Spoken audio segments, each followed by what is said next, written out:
Und hier sitzt neben mir Vonda Shepard is bei uns zu Gast. Thank you so much for coming here today. We're very honored to have you here today on the show. Thank you. You brought your new album, which is called Rookie, which is completely not what you are. Correct. So why did you call it Rookie? Oh, okay. It's just sort of being silly, but there's a song on the album called Rookie, and it's basically I'm not a rookie, and it's about just throwing myself out there. I've done it all. I've seen it all, and I have nothing to lose anymore. So I'm basically, you know, I'm just like, I'm not a rookie. You know, that's the chorus of the song. And yeah, it's a really funky, cool new album. Absolutely. It's a little bit different than some of the other stuff you've done. You've done so many albums so far. And I'd like to start way back then, when you were a little girl. You grew up where you started, you were born in New York and then you moved to Los Angeles. And if I understand correctly, it was your father who moved there because he wanted you to make more music, or was it because he wanted to pursue his career? Yeah, that's it. No, I mean, I was only 1.5 when we moved to LA, okay. so I didn't start doing music till I was two. No, yeah, right. Yeah, so my dad, we just moved as a family because he was kind of in the arts, and it was easier with all the children to move to LA. And so I grew up in LA. I did live in New York again later in life, but yeah. So. Also sie ist als kleines Mädchen von New York nach LA gezogen, weil ihr Vater auch, he's also a mime and a clown, and also alles Mögliche hat er gemacht als Entertainer, sag ich mal. Ja. Und da sind die nach LA gezogen und da war sie auch zwischenzeitlich wieder zurück in New York. But as a little girl, I read you were a very shy person, even though you were surrounded by people who were very outgoing.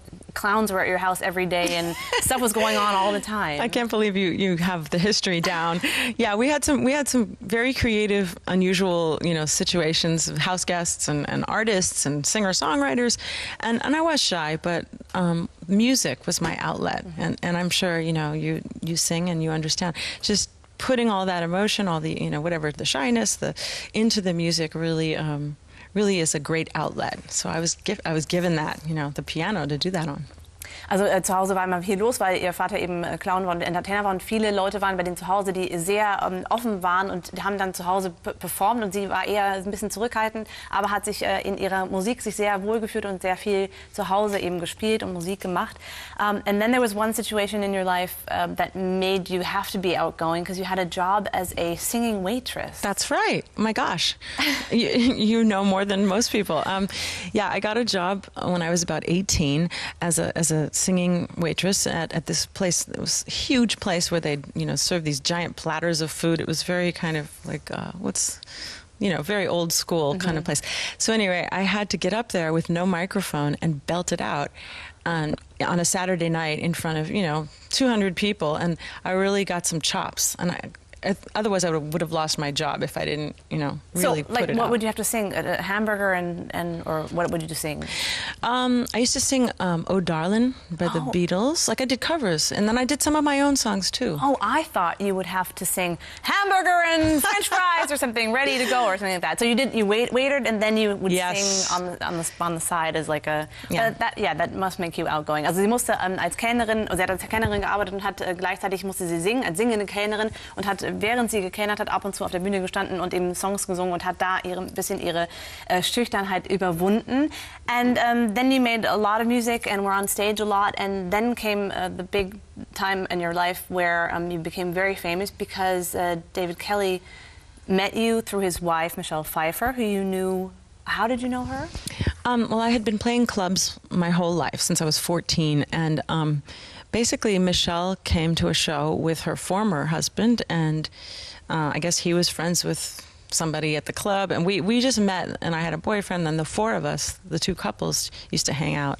And she was, you know, a great, fun friend of mine, and later she married David Kelly, and casually I invited them down to a gig I was doing in LA, and it was right at the time when he was putting together Ally McBeal, so it was good timing. Also sie hat Michelle Pfeiffer kennengelernt, weil Michelle Pfeiffer mit ihrem Ex-Mann bei einem Konzert war, und die haben sich halt einfach gut verstanden und sind dann zu viert, also sie mit ihrem damaligen Freund, immer ausgegangen. Irgendwann hat Michelle Pfeiffer dann David Kelly geheiratet, und dann war er zusammen mit ihr auf dem Konzert von Vonda und hat sie kennengelernt, und zu der Zeit hat er eben an der Serie Ally McBeal gearbeitet, und das ist eigentlich danach, was passiert ist, Geschichte. Then he signed you up to sing for the show, in the show, so you became an actress, and you had to get up at 5 o'clock in the morning to produce. How do you do that when you're singing? Oh yeah, okay, good question. It was a very, very busy time, let me just say. And when I was on the set, I'd wake up at 4 and get there at 5 and start hair and makeup and all of that. Be on the set filming at 7 o'clock. And, so it's 7 a.m. and everyone thinks we're at a bar at, 10 p.m. Anyway, so I was doing that. I was also producing the music for the show. So like when a guest would come on, like, I don't know, Sting or Gladys Knight, I was the behind the scenes producer. So I'd be running the console and, Wow. It was really a great job. And then I did my own songs. And so it was an amazing time of tremendous work. Also viel Arbeit zu der Zeit von Ally McBeal, wo sie also morgens um 4 raus musste, um 5 Haare und so gemacht zu bekommen, um dann zu produzieren, und hat aber nebenbei die anderen Leute, die bei Ally McBeal aufgetreten sind, wie zum Beispiel Gladys Knight oder Sting, produziert. Und das ist natürlich sehr, sehr viel Arbeit gewesen, war eine ganz tolle Zeit. And I think it's interesting because you have an album, my favorite album of yours, 7:30, and there's a song on it called Soothe Me, which is also my favorite song, but it was written about somebody that was in your life and we weren't having too much fun with at the time, I must say. But David Kelly heard it in a completely different situation. Then he handed it on to Ally McBeal. Maybe you can tell us about what happened then. Yeah, I wrote that song when I was living in New York for this 1 year, and the entire album by 7:30 is about one person. And Does he know? Yeah, he knows. Okay. He knows, and we never got together. It's a long story, but anyway. So I wrote that song. It was just a heart-wrenching song, and it's one of the most requested songs of mine too. But so I said to David, it was one of the rare occasions where I said, I have a new song I think you might like. I gave him the CD, and he was driving home through West Hollywood, and he saw this guy, he was probably like 16, 17. He was a transvestite, and he was standing on the corner, and it was right around Christmas time, and David's heart just like, I don't know, he was so moved by this boy, and he named the episode Boy to the World, and then he put the song Soothe Me in it.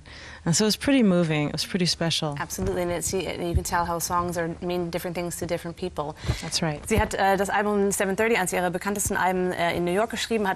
Das ganze Album geht über einen Typen, den sie nie abbekommen hat. Dann hat aber David Kelly das gehört und im Auto auf dem Weg von Hollywood nach Santa Monica, und auf der Straße stand ein 16-jähriger Junge, ein Transvestit, und da war der, also zur Weihnachtszeit, und da war er so berührt davon, mit dem Song zusammen, mit der Geschichte, dass er eine ganze Episode nach diesem Gefühl benannt hat und eben diesen Song bearbeitet hat. I want to get a little bit away from Ally McBeal, because is it annoying always having to talk about Ally McBeal all the time? It's just part of my history that is a prominent part of my history, and I'm really grateful for that time. But yeah, I've done a lot since then. I've done a few albums since then, like Rookie, and it's fun to talk about it because it's reminiscing and it brings back great memories. But yeah, it's exciting also to move on and do some new material. Yeah. So tell me about your work with your husband. Oh, okay. Well, he's my record producer as well. That must be a bit difficult, though. Let's see, the first album we did together was by 7:30, and that was the most difficult because I had already started the album as a producer, but I was in the middle of Ally McBeal, so it was just like mayhem. I didn't have time to focus the way you normally should on a solo album. I was fast-paced, and so he came in and took that album over and did an amazing job. But at first we were battling a little here and there. But as the years went on and we did other albums, I just trusted his incredible ingenuity with regards to orchestration and arranging. And I love it. I go, okay, I get it. You're right. Also sie arbeitet mit ihrem Mann zusammen, er ist der Produzent von ihren Alben, auch damals schon bei 7:30, also schon vor Jahren, und heutzutage, damals war es ein bisschen schwierig, aber jetzt sieht sie auch das, was er so sagt, und verbindet das in ihren Songs und während sie produziert. But does it happen that you lie in bed together at night and he says, you know what, darling, maybe that song that you did today wasn't so good? We don't talk about it in bed. Okay. We separate it as much as possible, and that goes for... if we're on a date somewhere, we try not to talk about it. We keep it compartmentalized. And that's important. Yeah. And what about other friends who are in the business? Do they kind of say, what you did back then was cool, do this now, or try working with somebody else? Do people give you, people have opinions when you work with people who are in the business? Everybody has opinions. Really? So much. And, that's when you just have to trust your instincts. I've been doing this so long, and, So yeah, I listen to what people have to say, but I have to just trust what I know. What do you think has changed? I think I have to translate for a second. Also, wenn Sie im Bett liegen, werden keine Entscheidungen getroffen, sondern das trennen Sie schon, Ehepaar und zusammenarbeiten. Und viele Leute in der Industrie haben Meinungen, aber sie versucht das halt alles selber zu entscheiden.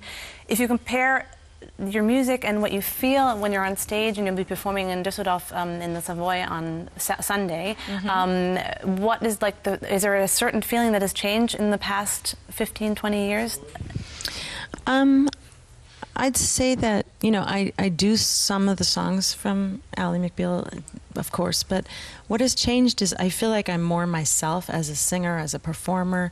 I pretty much, like I said, have nothing to lose. I've been around so much that I just feel like I'm a little more grounded as a person, and so therefore grounded as an artist.